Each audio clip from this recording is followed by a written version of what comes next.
Good morning students. Welcome to our science class. In the previous class we have started with our half-yearly course, that is chapter number 6, plants, the producers. Producers means which make something. Plant makes the food, so the plants, they are called as the producers. Today we will be starting the topic usage and storage of food prepared. Here I have drawn a plant.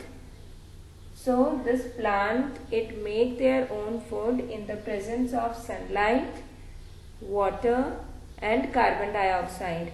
This process is known as photosynthesis. Now the food which is prepared by the plant, it is in the form of the simple sugar. And this food is prepared by the leaf. Leaf, it is known as the kitchen of the plant.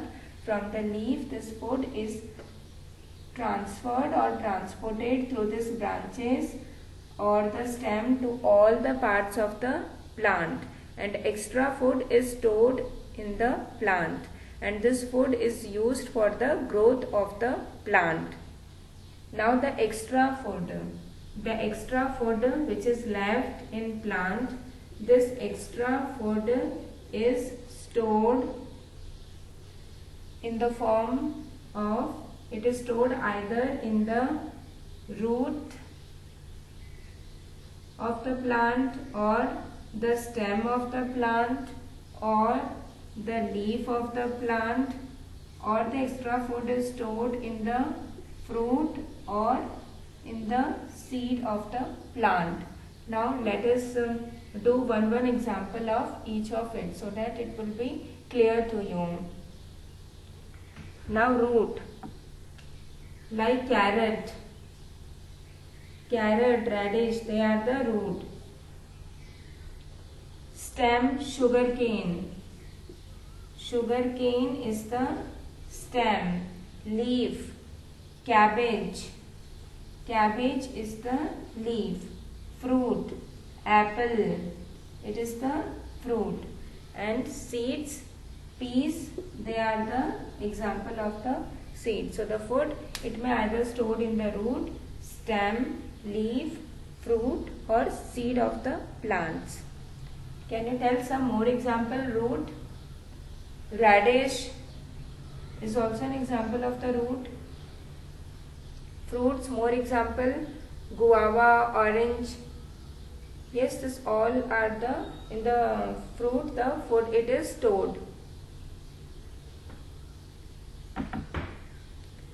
Now let us move to the next topic, that is the interdependence of plants and animals. Interdependence means the plants and animals, both they depend on each other. Now you know that the animals depends on the plants for the food, but the plants also depends on us. How? That we'll be discussing now. That is interdependence of plants and animals. How do the plants and animals, they depend on each other? Now plants can make their own food, so they are called as producers.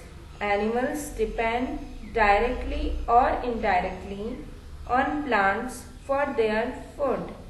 Herbivorous eat plants and carnivorous eat herbivorous.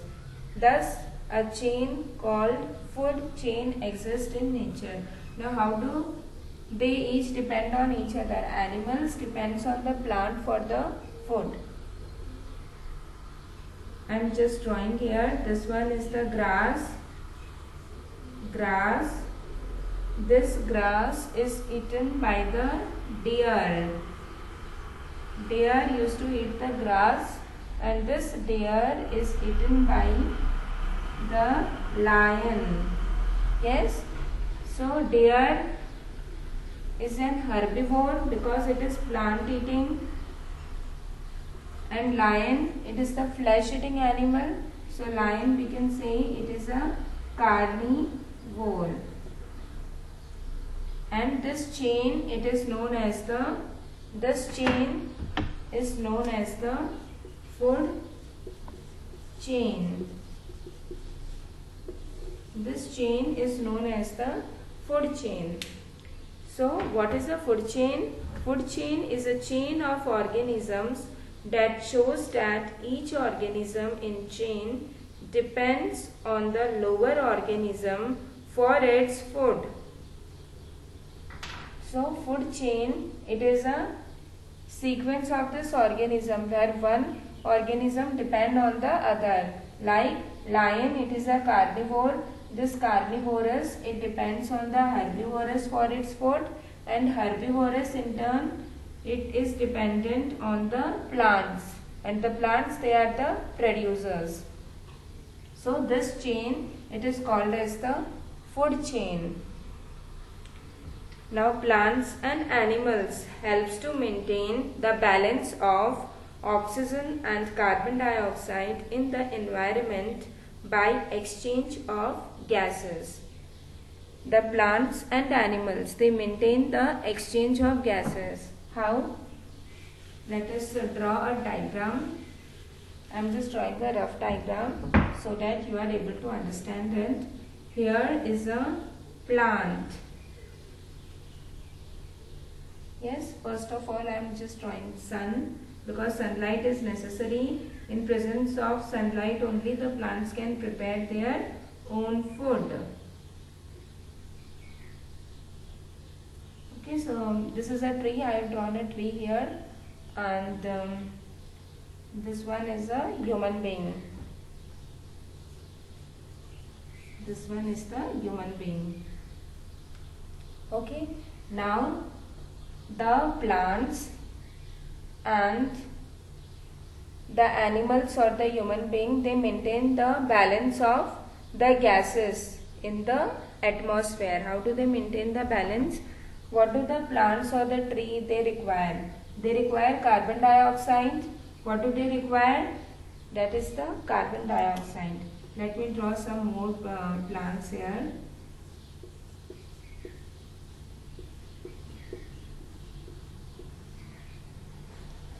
Just drawing a rough diagram so that you are able to understand it clearly. This is the root, and here let me draw human beings. Okay, now the plants. What do the plants they require? Plants they require carbon dioxide. How do the plants take carbon dioxide?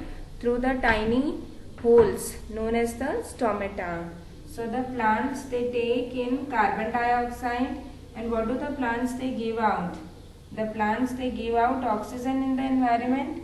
Yes, and this oxygen is used by the human beings or the animals. They use the oxygen, and what do we give out? We give out the carbon dioxide. Carbon dioxide. In this way, we maintain the balance of the gases. Let us revise once more. The green plants, they take which gas? Carbon dioxide. The green plants take in carbon dioxide. The green plants takes carbon dioxide, and what do the green plants give back? That is oxygen. The green plants give back the oxygen. Human beings and animals, they take in oxygen and they give out carbon dioxide. Okay, so in this way the balance or the exchange of the gases is there.